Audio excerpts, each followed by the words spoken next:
Her er Mads. Hej. Han er blevet forkølet og har ondt i halsen.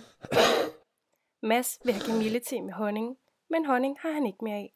Derfor er Mads gået i sin lokale pærebutik, men honningen, den kan han ikke finde i den store forretning. Han kan heller ikke finde nogen medarbejdere. Heldigvis tilbyder Pære en livlinje.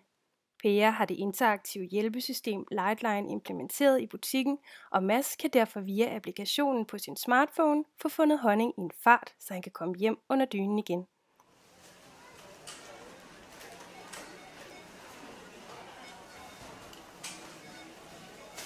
I applikationen søger Mads efter honning i søgefeltet. I listen over butikkens honningudvalg vælger Mads netop den honning, han tænker vil være bedst til ondt i halsen. Han vælger guidefunktionen og får tildelt sin egen lysfarve. Lightline viser diskret i butiksrummet, hvor Mads skal hen.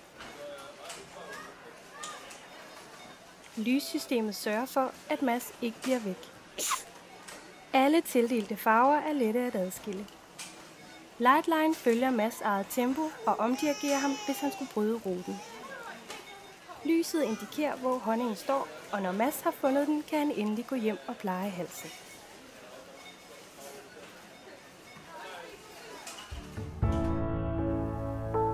Nu er Mads meget glad og har mindre ondt i halsen.